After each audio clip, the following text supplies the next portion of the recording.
Hi, and welcome back to Catholic Moment. Now, it's been a little while since I've been able to put together one of these videos, and that's because as a Catholic teacher, the months of May and June have a tendency to kind of get away from me. Between marking student tests and essays and presentations, and in the next couple of weeks, exams, there really isn't a whole lot of time to do much else than schoolwork at this time of year. Much the same way as Christians we're called to look beyond the busy preoccupations of this life and look over the horizon of this life to a life of joy and bliss and tranquility with the Father for eternity. As a Catholic teacher, I also try to look beyond the busyness of the month of June and over the horizon of June 30th to the peace and joy and bliss and tranquility of summer vacation in the months of July and August. So it's at about this time of year that I start building my summer reading list. Now that summer reading list has morphed over the years and evolved to a certain degree.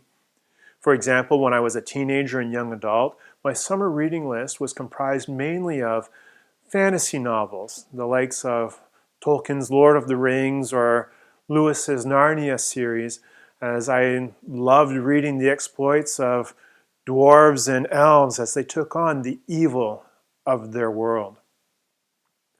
As I started my teaching career, and even then as a young teacher with one eye towards retirement in a bucolic French village far from Paris, I started reading the journals of those who had already lived my dream, beginning with Peter Mayle's iconic A Year in Provence. What I've noticed, however, though, is over the last 10 to 15 years, is my summer reading list has become solidly Catholic. This has given me pause to reflect and to ask myself the question, why do I read Catholic? When I look back at the beginning of my Catholic reading lists, a lot of what I was reading was to help develop my spiritual life, to grow my prayer life, and to deepen my relationship with Jesus.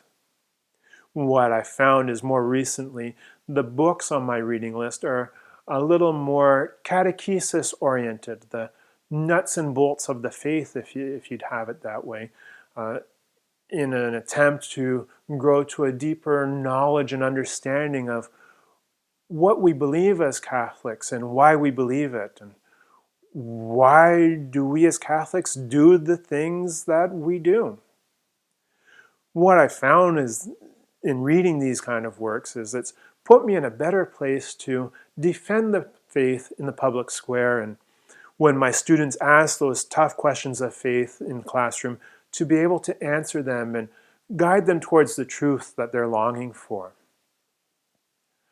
Those of you that have over the years befriended me on Facebook and followed along on Twitter know that my Catholic reading list is a little varied. Some would even say eclectic. And there's any number of great contemporary Catholic authors such as Scott Hahn and Mitch Pacwa and Patrick Madrid that figure prominently on this list. But then even going back 2,000 years prior to the Church Fathers and St. Augustine and his Confessions in City of God, or St. Irenaeus of Lyon and his dissertation against heretics. In between these two extremes of time, the Church Fathers and authors that are publishing today, I've also tried to tackle some of the deeper theological tomes that are out there, spending an entire summer on St. Thomas Aquinas's Summa Theologica. And even then it was actually Peter Kreeft's Summa of the Summa, the shorter version, Reader's Digest if you'd have. I've also spent another summer going through St. John Paul II's Theology of the Body.